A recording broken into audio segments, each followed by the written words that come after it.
Don't you like martinis? Don't you like martinis? Don't you like martinis? Don't you like martinis? Don't you like martinis? Don't you like martinis? Go on a quiet taste. Go on a quiet taste. Don't you like martinis? Quiet taste. Don't you like martinis? Don't you like quiet taste?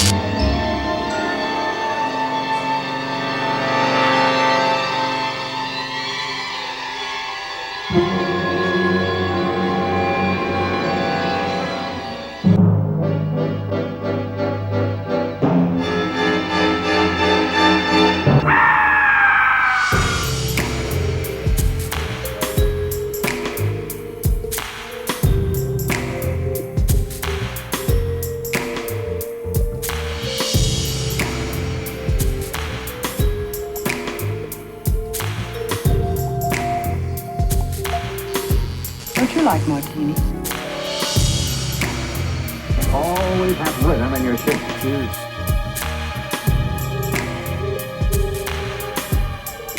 He's losing his mind. He's losing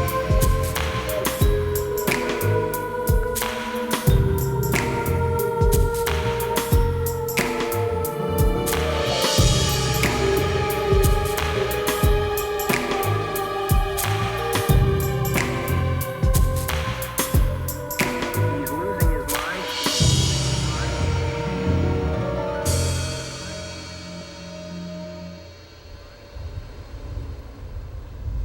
Hi, my name is Peter Moody, and I'm directing a happy hour-length docudramedy on the Martini called Oliver Twist. No, it's not a mockumentary, it's a docudramedy. See, we're mixing fiction with fact, and in fact, we've got some real-life people acting fictitiously in this film. So, that's why it's a docudramedy. If you were to take on the personality traits of any cocktail, wouldn't you want it to be a dry martini? I know I would. Shake, shake, shake, shake your martini, shake your martini.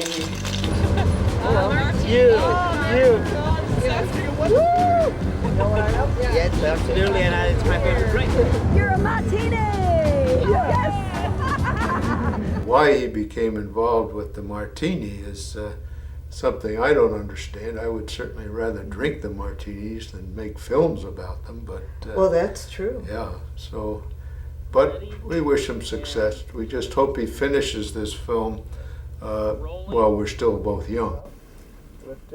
Or alive. Yes. So are you Side by pulling side. out, or No, I'm it's standing just right there. wide? It's just a two-shot, and he pours the vermouth. That's And then cool. you tighten it. And not even then as he pours the vodka, I could zoom as he pours the vodka or the gin in, like this. And as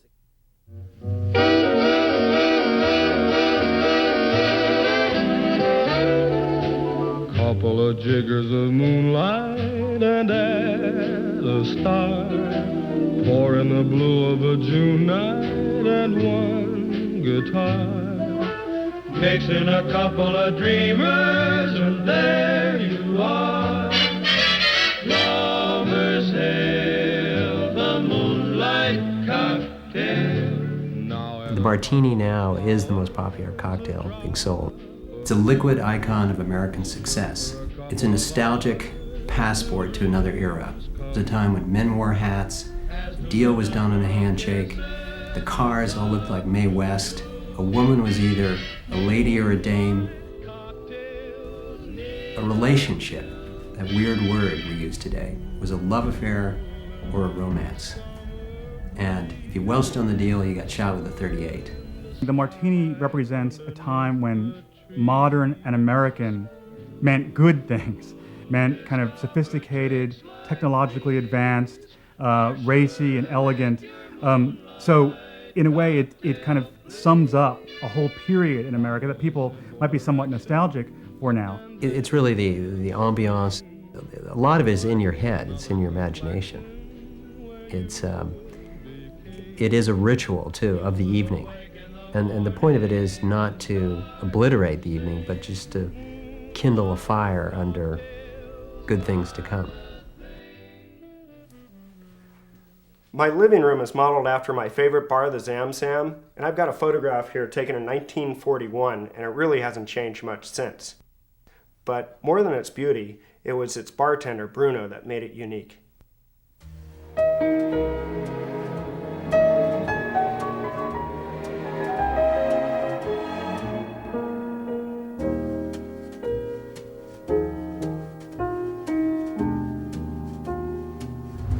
you want to get served, this is what you're going to have to do. When you get inside, immediately go to a bar stool. Don't go to a table where he won't serve you. Immediately order a martini and don't tell him how to make it. Don't bug any of the customers and don't compliment them on the beauty of the bar. And if you're going to play any music, make sure it's Carmen Cavallero or anything without the human voice, because personally, Bruno doesn't care for the human voice. Bruno defined himself by what he hated, and he lived in, of all places, the Haight-Ashbury in San Francisco, which meant he didn't like hippies. I've heard he's very particular about who he gives his drinks to. And if you don't meet his pass muster, then he'll leave you sitting at your chair unserved and probably looking to get out as smoothly as possible. Bruno would have been the best source of information. Unfortunately, he wouldn't talk, so I had to go to plan B, which involved my second favorite bartender, Paul, and he became my second banana. Plus, I noticed that he started dressing like a private eye at parties. And I once got to assist the Marin police in a murder investigation. Hi, what'll it be? I'll have a martini. Okay. Hey, that's my drink.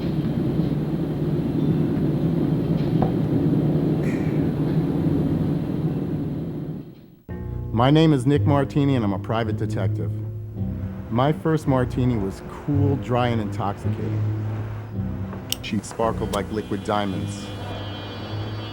I knew from the very first sip my life had changed forever.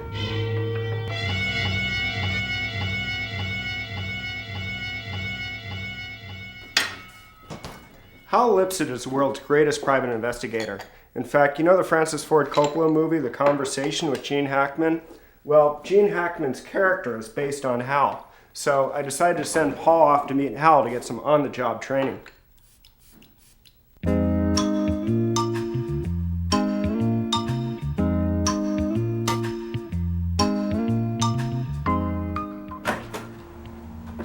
Excuse me, are you Hal Lipset?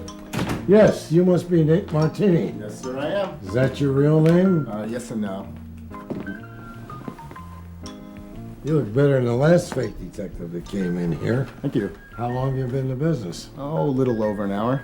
Mr. Lipset, I'm trying to find out about the invention of the martini. What can you tell me about it? Oh, you came to me because of my book. But what's your book about? About the bug in the martini olive. Gross. Not an insect. A transmitter built in an olive. That could come in handy. Are they easy to make? Well, I might have a spare olive and a transmitter lying around up in the attic.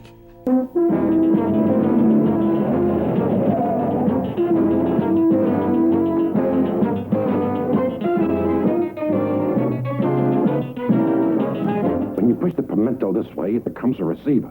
And when you push it the other way, what does it become? A pimento. In 1965, I was invited to speak before a United States Senate subcommittee investigating the proliferation of eavesdropping devices and their use by government agencies. In the course of testifying, I recorded my speech and some of the senators by using a glass with a fake martini olive that had a transmitter concealed in it. In a martini? Idiot. You can't put any liquid in there. It was just the olive with a toothpick sitting in an empty martini glass. And the newspapers picked up on it, television stations, and it was a weak sensation. They called it the Tattler Martini and the Spy Martini, and there were all kinds of jokes on all the late shows. Changed the way people looked at olives and martinis, and a lot of people started asking for onions instead. Wow, you're probably responsible for the rise of the Gibson. Yeah, I always thought the onion industry should have sent me a case of onions at least. Martini! Martini!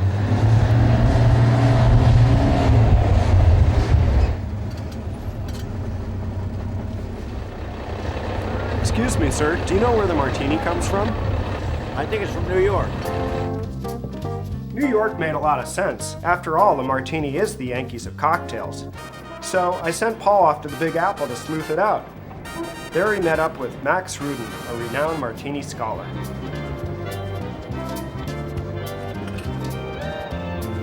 Are you a little hot, sir?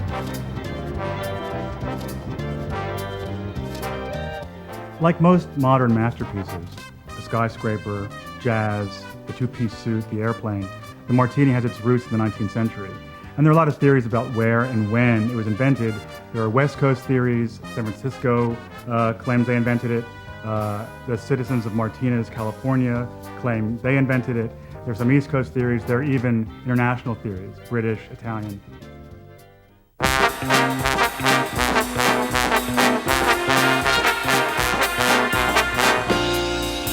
We had gone all the way to New York and we found out that actually the Martini was probably invented in our own backyard. There was a debate going on between Ed Moose of San Francisco and Vince Amato from Martinez, California. Where and when was the Martini invented?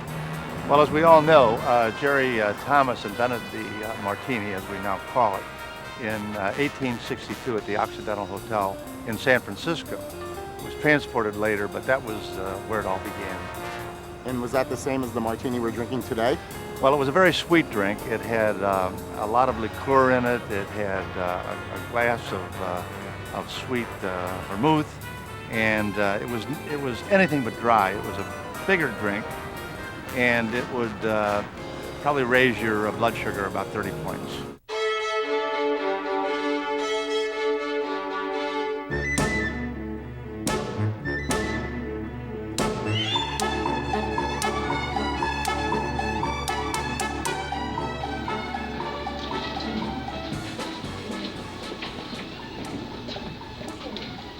Excuse me.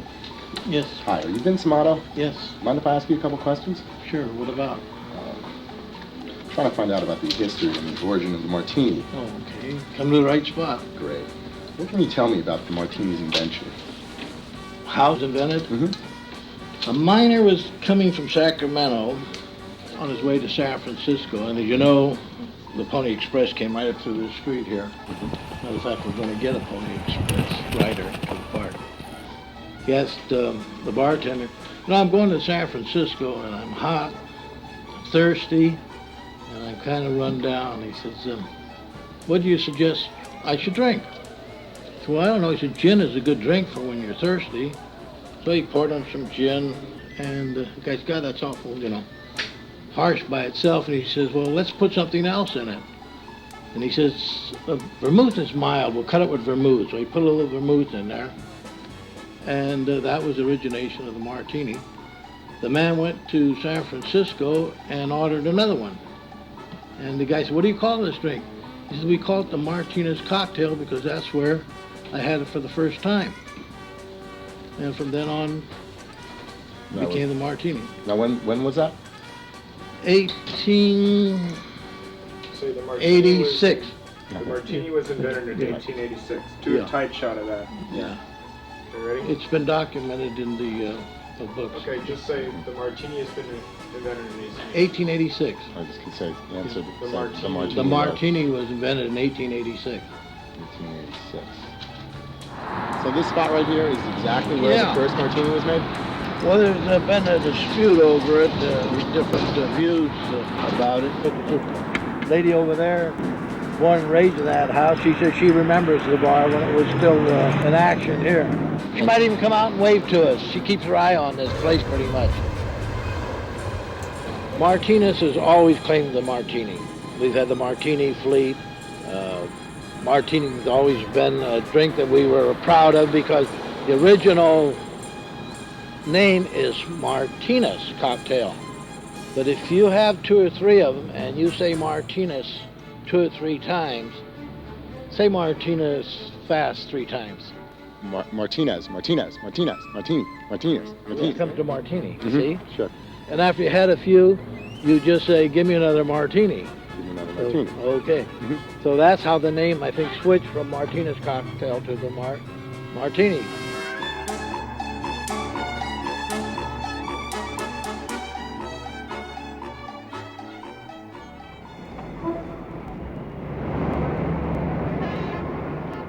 Now there's a town out in Contra Costa County called Martinez, and they claim they invented it and that the drink was originally named after them. What's up with that? Right. Well, that's a wonderful community. That's where the boat owned by Joe DiMaggio is, of course, sinking. They are a town renowned for having good bars and good restaurants, and needing a little more, they have laid claim to something which is not theirs, namely the Martini. It's good that they care, but the fact is they were a little late.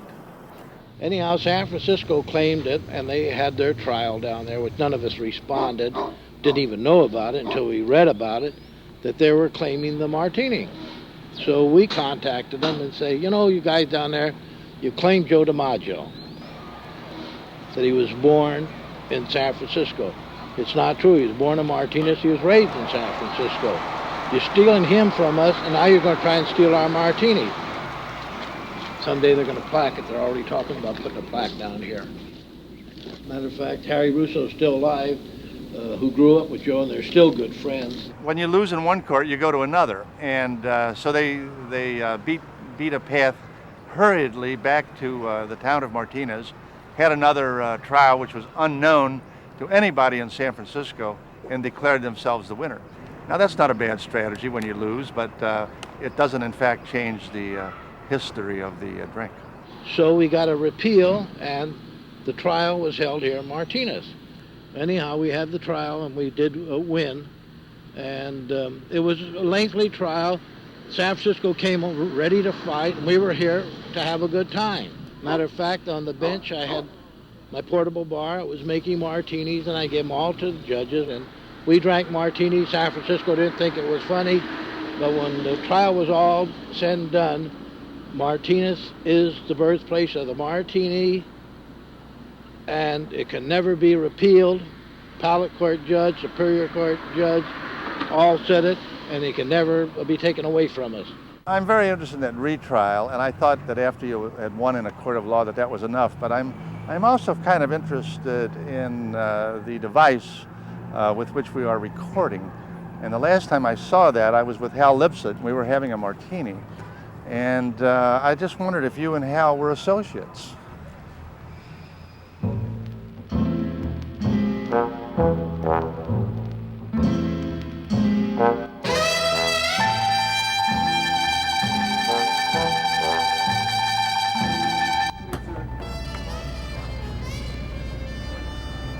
So, kid, what'd you find out? I believe the Martini was probably invented in San Francisco. Evidence? Well, it's circumstantial, but here goes. According to Ed Moose, in 1862, Dr. Jerry Thomas made the first Martinez cocktail here in San Francisco. So it's San Francisco. Well, not so fast. Out in Martinez, they have a plaque that says 1874. However, just like Dr. Thomas, there's no independent corroboration whatsoever for either dates. In fact, Thomas published a book called The Bon Vivant's Companion. It was a recipe book for cocktails, and the original edition, 1862, doesn't contain the Martinez cocktail. So it's Martinez? Well, they have no independent corroboration out there. They don't even have a date. In fact, the plaque, they're not even sure they put the plaque where the actual cocktail was made. So you think it's Thomas? I think it's Thomas because a bartender in New York City named O.H. Byron published a recipe book in 1884, and his book contained the Martinez cocktail. See, Thomas was famous in New York City. Byron had to have heard of him, and he had to have copied the recipe from him. You know, Nick, all this talk about martinis is making me very thirsty. Bartender, 2 martinis, please.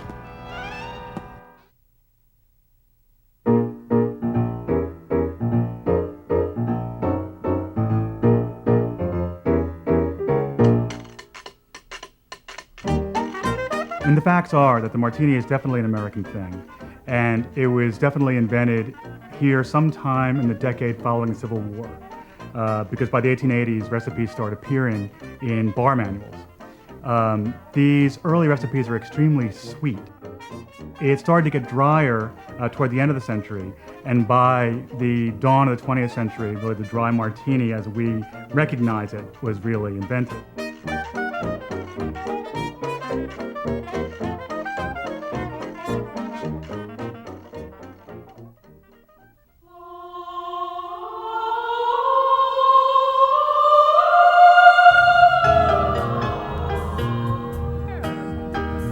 Forbidden Peter's birthday, I gave him a ticket to go to Italy.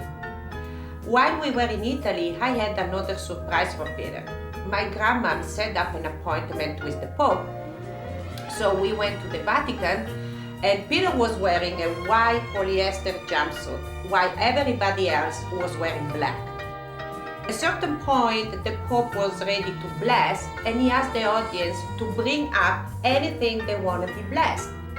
Peter grabbed the Martini script and he said, "Pope, bless my script!"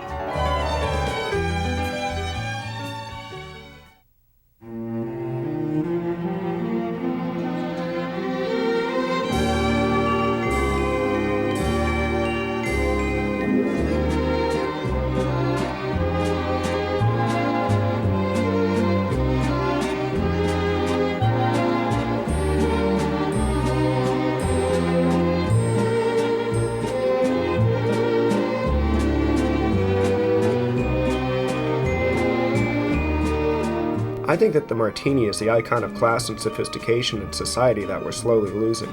So I felt that if I did this film, it would somehow kind of preserve this class and sophistication that I aspire to. He's the friend you call when it's time for some progressive hedonism. The man who has never and will never experience embarrassment.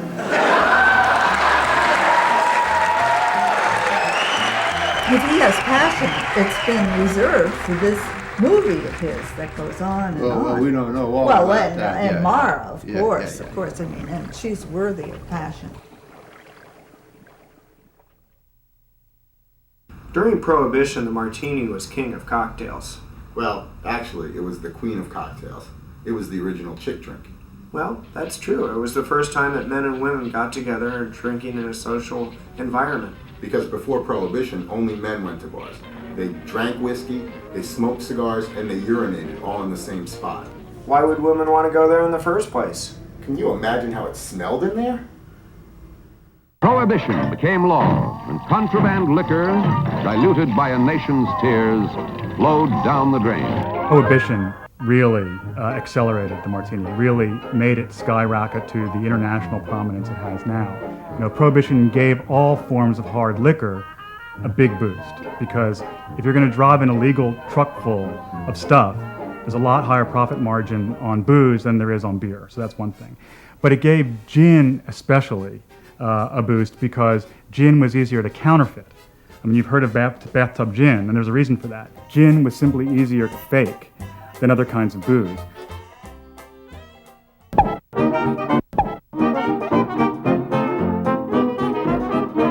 Prohibition also gave the Martini its modern attitude. If you were a very sophisticated city dweller drinking in a speakeasy, to drink a Martini was to kind of thumb your nose at the temperance people. Repeal means a legal liquor traffic, which will mean more liquor consumed, more drunkards produced, more poverty endured, more corruption suffered, more men debauched, more women degraded, and more children robbed in future America.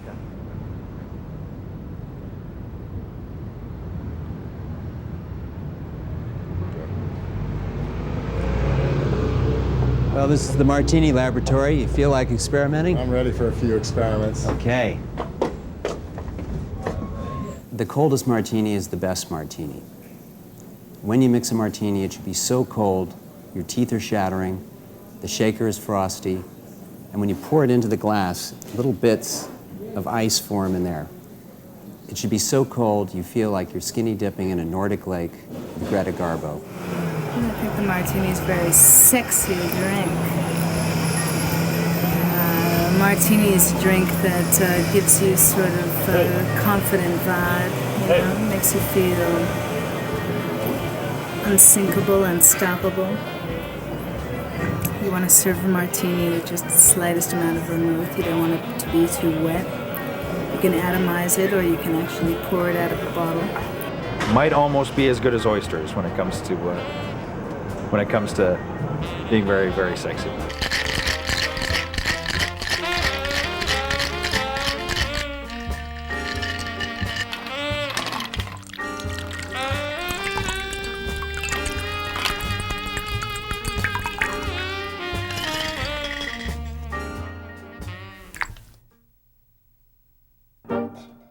Dorothy Parker summed up the martini perfectly when she said, "I like a martini, 2 at the very most. After 3, I'm under the table, and after 4, I'm under my host. And, of course, after 5, you're face down, palms up." Am I only a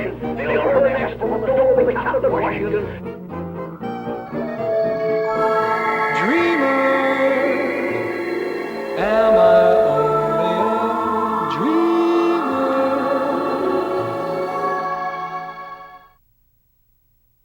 President Roosevelt signed the 21st Amendment, repealing the controversial Volstead Act. So ended a 13-year alcohol drought. You good people are in a terrible hurry.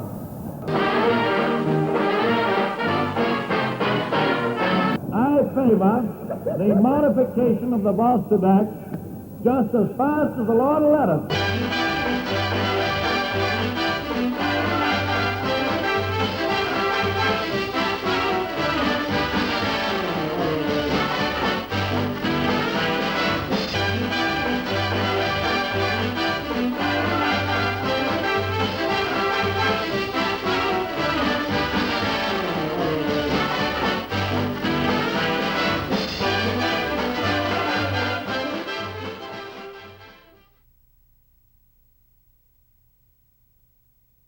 Franklin D. Roosevelt was probably the greatest martini drinker in America.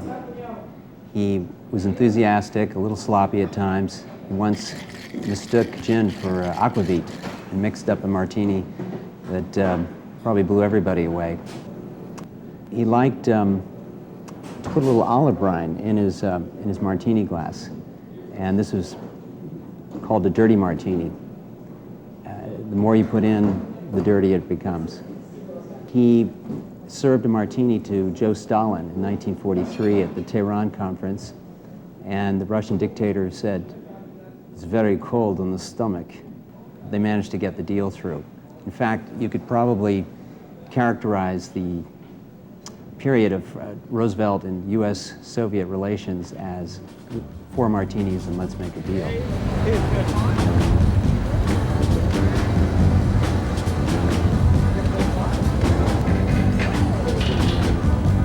Have a nice evening. You too. A dirty martini. I'm a dry martini. I don't have any dirty liquids in The me. olive makes it dirty. No, the olive juice. Okay. You must be a bartender. Yeah. Nicky, something tells me that something important is happening somewhere, and I think we should be there. Martinis were popular in our parents' generation, in the 30s probably. And you remember William Powell and the Thin Man movies drinking martinis. But by the time we were old enough to drink, martinis were sort of passé. Always have rhythm in your shaking. Now, in Manhattan, you shake to foxtrot. A Bronx to two-step time. The dry martini, you always shake to waltz time.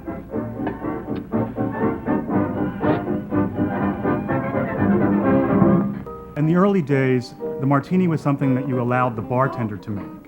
In the 20s, people who weren't comfortable in speakeasies began drinking more at home, and that's why cocktail parties became so popular. With the Depression, people really couldn't afford to entertain out, and so it became much more common to entertain at home and have cocktail evenings at home. But what happened in the 30s with more drinking at home was that the man of the house assumed the role of martini maker, and the whole middle-class martini ritual began.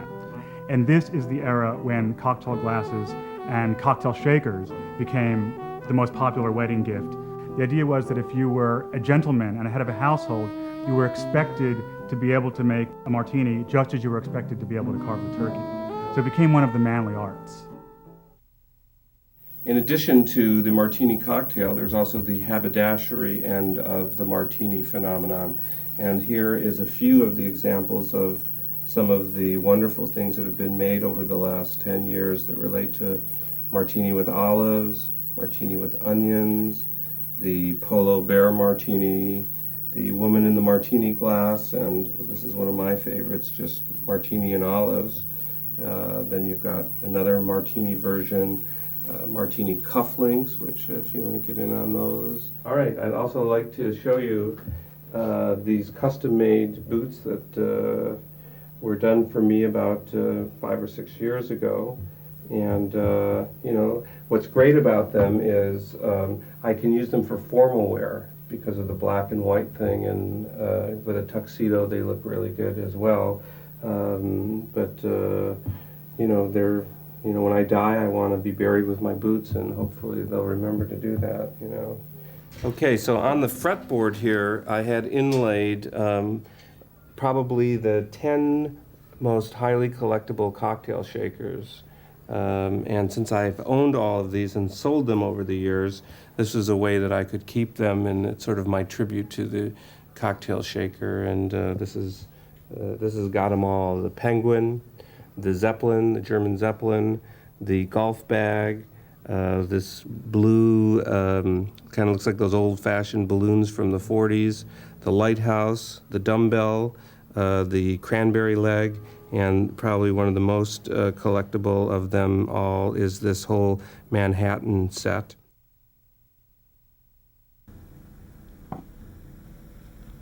Excuse me, ma'am. How much for this shaker? It's $30. Is that the best you can do? 20 is my bottom line. I'll take it. Do you want me to wrap it? No, thanks. I'll just carry it out. Okay, thank you. You're welcome. Back in New York, I had Nick meet up with an even bigger collector than Mr. Rick, the notorious shaker collector, Stephen Vizicay. His home is like a museum of American cocktail history.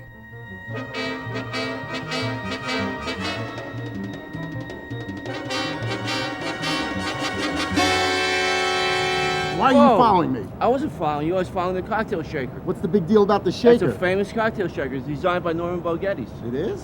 It's worth about $500. $500? I paid $20 Get for out it. of here. No way.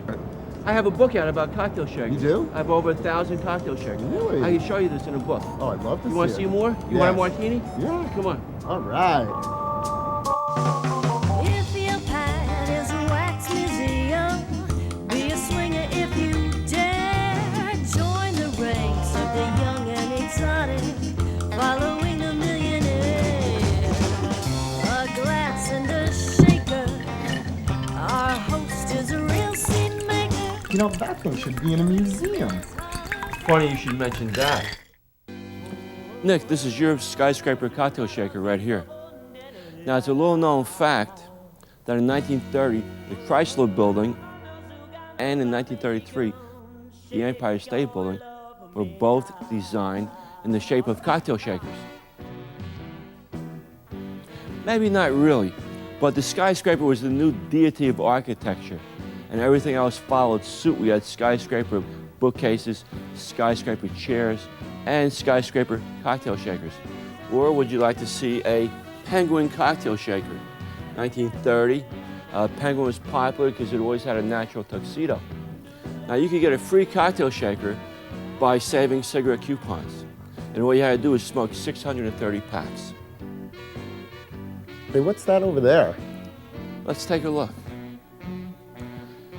Nick, actually these are traveling bars. And we like the Zeppelin because it was the first aircraft to serve in-flight cocktails. These were made in 1928. It disassembles into 18 pieces and serves for 4. But try and get this back together after a 3-martini lunch. Boy, Jimmy Carter sober probably couldn't do it. There's no way. This kind of gives new meaning to the phrase, shake a leg. Speaking of shaking a leg, Vizicay, I got to get back to San Francisco. San Francisco? My exhibition will be there at the International Airport Museum. I will definitely see you there. Shake your love maker.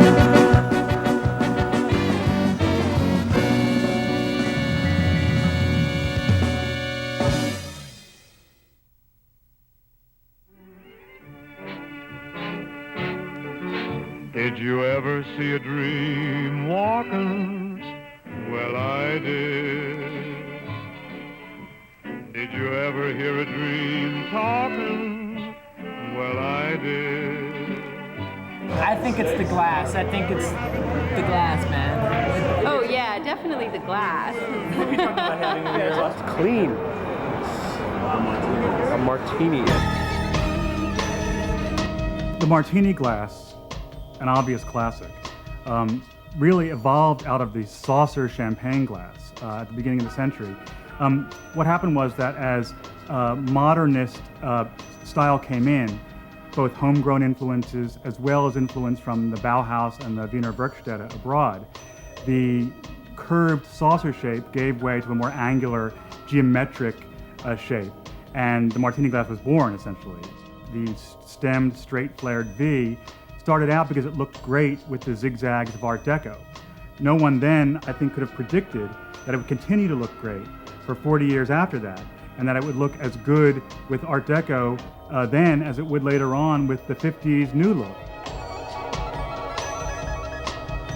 Those martini glasses, the classic ones, were much smaller in capacity than the ones we have now. That all changed with the kind of neo-martini revival of the 80s and 90s, which kind of took the 50s martini glass and kind of bent it, refracted it through a pop, camp sensibility. So what you get is these oversized martini glasses, which are kind of like, the big plates you get at neo diners now as well.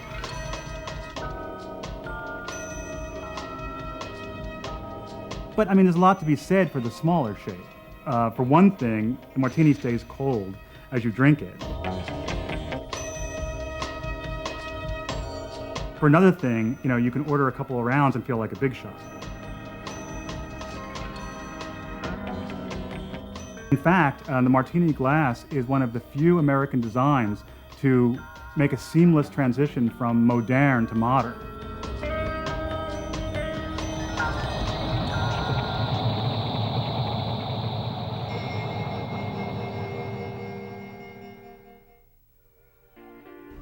In the 1950s, there was a dramatic shift from this to that. See, during World War II, the cocktail shaker went away as metal and glass factories retooled for the war effort. Then, people started going gaga over H-bomb testing in the South Pacific, and the blender drink started threatening the status of the martini.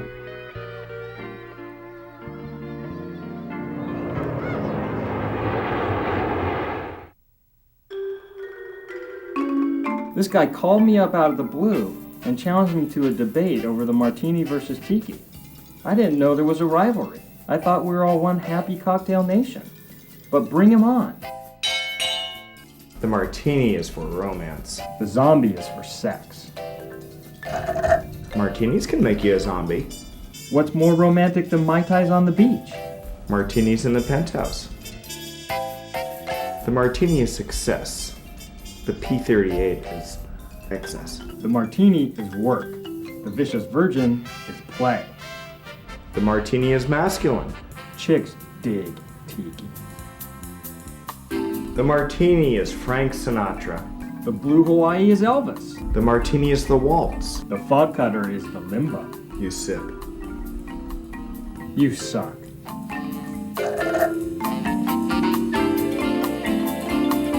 It's quite apparent that hula dancers would rather be shaking their martinis than sucking up fruit juices through a straw.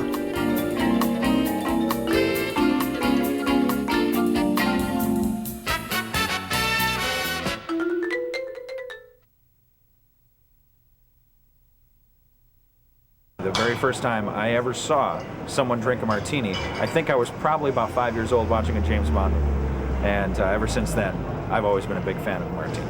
The way he ordered his martinis was very distinctive, and so when you talk to the bartender, I mean, shaken, not stirred, right? I mean, it's a way of ordering and being distinctive right there. It's not just, oh, give me a beer, right? Off of the heads. Perfect martini. You. Shake it, James. If the communist bloc does attack, our radar sites and observers will sound the alert. Giant bombers will take to the air. Jet fighters will scream aloft. Fighters will account for some of the enemy, but some will get through to your home. One of the most interesting changes in drinking habits in America in the second half of the 20th century is the rise of vodka. Vodka was unknown in America before World War II, and then skyrocketed after World War II. I think in the late 60s, it outsold gin, and by the 70s, it was the best-selling spirit. And so if the classic gin martini faces a threat from anywhere, it's probably from vodka. I wonder about Commander Bond. You know, maybe one day he might have become a double agent. See, he worked for MI5, but he sold KGB vodka on the side. And knocked the wind out of the Queen's gin sales. Yeah, and he changed the martini forever. I like this shaken martini because of the flavor esters that are released. You know, shaking bruises the gin. It changes the flavor completely, and it changes the way people drink them. The shaken martini's healthier. Yeah, right. Where'd you hear that? Good evening, I'm Barnaby Conrad. It's 5 o'clock and this is the Martini News.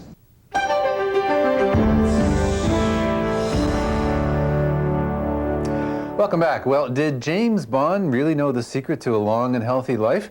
Some Canadian researchers say 007's signature drink, a martini, shaken, not stirred, has some positive side effects. We get more on this spirited debate from Professor John Trevithick. He is the biochemist behind the study and joins me from the University of Western Ontario in London. Have your colleagues been ribbing you a little bit, though? I've been getting a lot of kidding about this. But I think it's a good example of students doing research and also not being afraid to have fun doing research, because research ought to be fun. And it looks like you've got some good, interesting results from it, as well as some fun. Yeah, I think so, because what's interesting is that both of the components, the gin and the vermouth, by themselves don't have as great an antioxidant effect as the combination, so you're getting what we call synergy. First of all, Doctor, we'd like to congratulate you for distilling the health benefits of the shaken martini. Cheers. Cheers. But Doctor, how do you explain the difference between a shaken martini and a stirred martini to an American? Well, the antioxidant level of the shaken martinis, after you've added a shaken martini to a certain amount of peroxide, is half the level of the stirred martini. So it seems to be that it's a good way of getting rid of peroxide, which can be quite damaging to our tissues. Richard Nixon liked his 7-to-1. Were those good for him? Well, they may have been good for him, although he had some problems with that. That I think perhaps he would have been better if he'd stuck with the usual martini. Dr. Trevithick, isn't it true if you have one martini stirred with 2 olives, those olives are going to give you the antioxidants you need to last you the rest of the day? I think 1 olive is quite adequate, but we didn't really look at the olives, so I can't say. What about vodka and vermouth? In any of our preliminary work, we've looked at vodka recently, and we find that it's not nearly as good as gin. And this is because although the main component of the martini, which contains antioxidants, is the vermouth, which is from wine, then the gin seems to have a lot more antioxidants than vodka, because vodka is almost pure alcohol. Well then, let's get back to work. To the future. Cheers.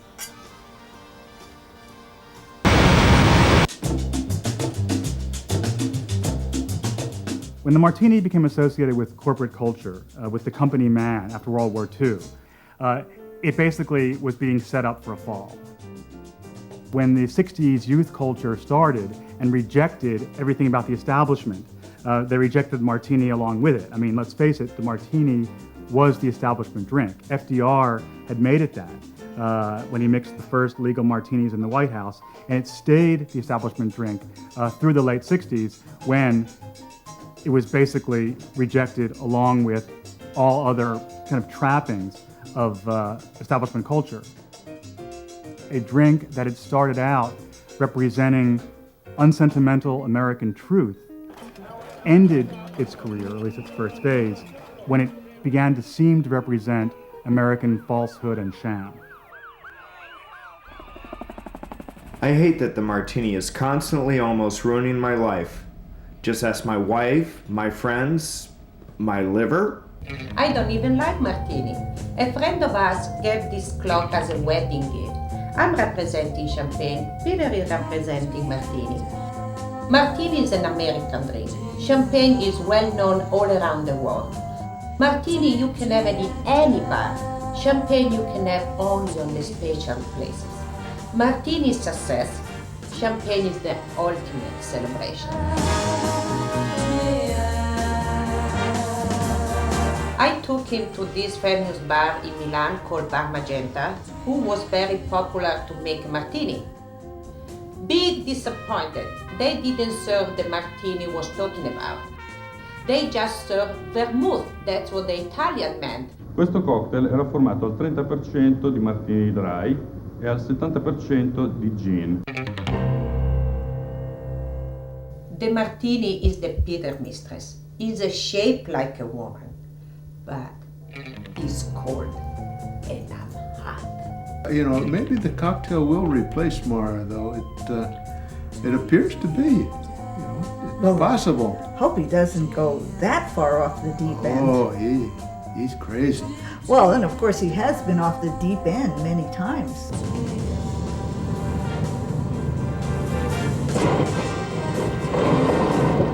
Did I marry the man or a martini? The martini made me sick. I cough, I sneeze. One of these days I'm gonna have a martini coming up from my skin and the gin coming up from my ears.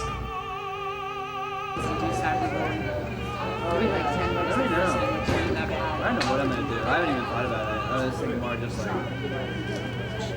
kind of chilling off the whole table. I'm sorry, we don't serve martinis here.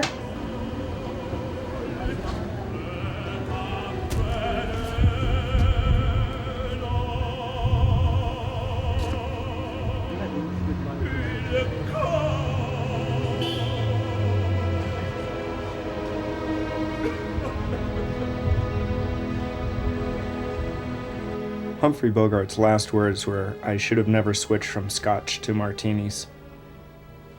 I feel for the guy.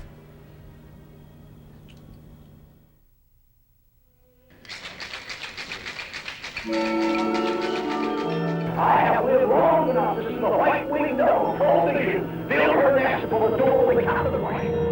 More liquor consumed, more drunkards produced. Are they easy to make? It's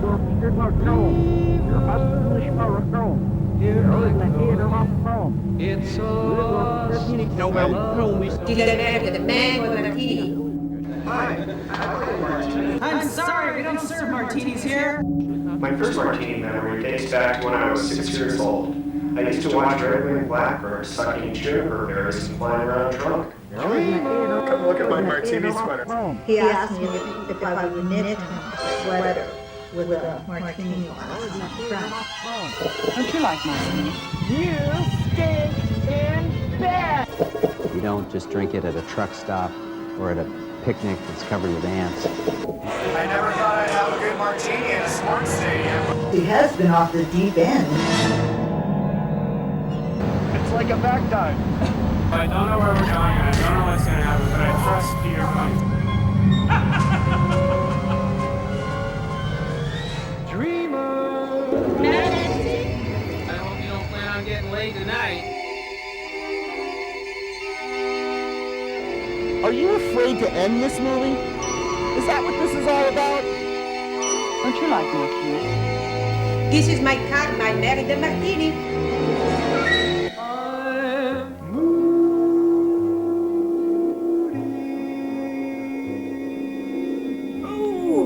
I can't believe my life is paralleling the life of the martini.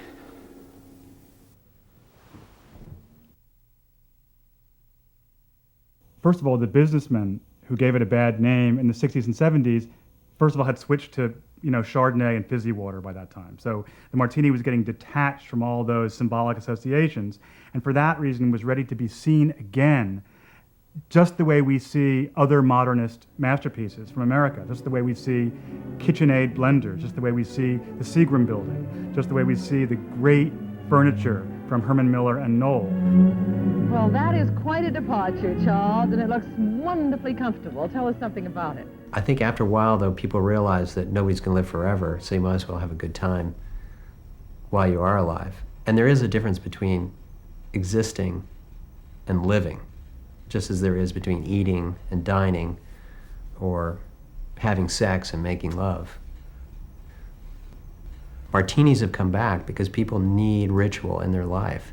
And there is something mysterious just beyond the ritual. I don't know what it is. Nobody really knows, but you look for it. It's like the unicorn. The Martini will always return because the Martini is a classic. And there's something about its transparent, mysterious perfection that invites return. It's almost like a magic pool in a fairy tale that says, come swim in me and I will renew you. And I think that Americans will always come back to it for renewal.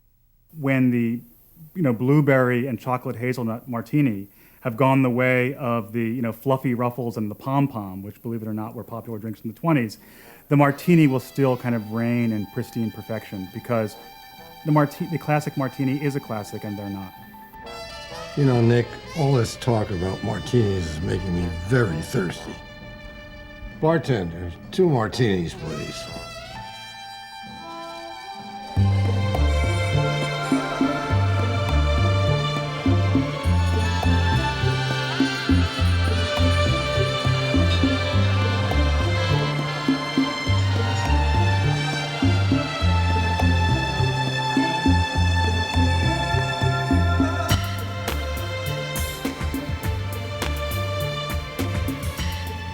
Bartender, make that 3 martinis, please. Ultimately, of course, it doesn't matter where it comes from. To be a true bon vivant, you just have to love the martini.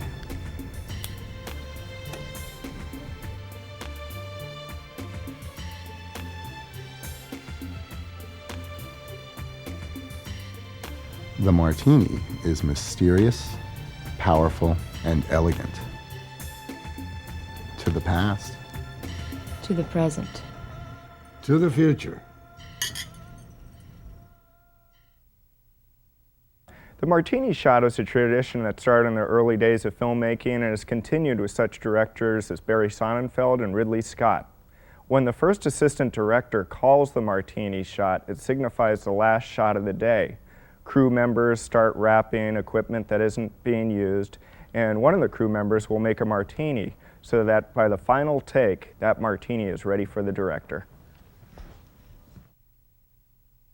My favorite way of mixing a martini is to have a chilled glass to pour it in, a glass mixing vessel filled with ice, a miniature bottle cap full of vermouth, and 2.5 or 3 ounces of vodka or gin.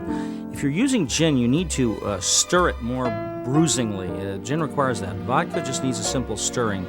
In neither case do I recommend using a shaking of the vessel because it leaves a lot of small shards of ice that dilute the drink. And what you want is a clear, bracingly cold, very pure martini.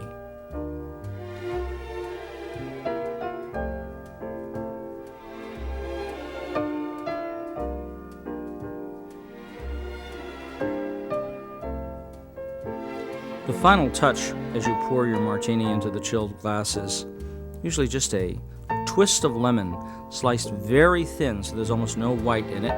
The lemon oil is released from the twist and it floats on the surface of the drink.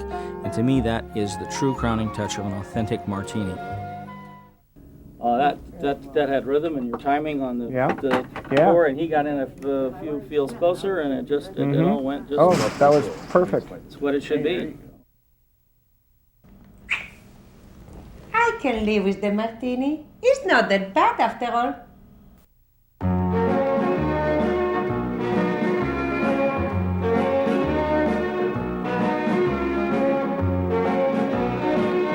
Life is a martini, and I'm having mine dry. Got a glass in my hand, and I'm fixing to fly. Don't have a steady woman, 'cause I can't take the time.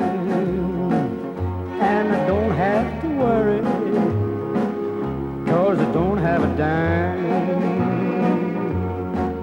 Well, I'm just drifting my way through life, hoping things will turn out fine. My philosophy is ever so nice, just to keep on serving that one. Life is a martini, pour it over the rocks. so don't be downhearted. What's yours comes in shards. The glass ain't very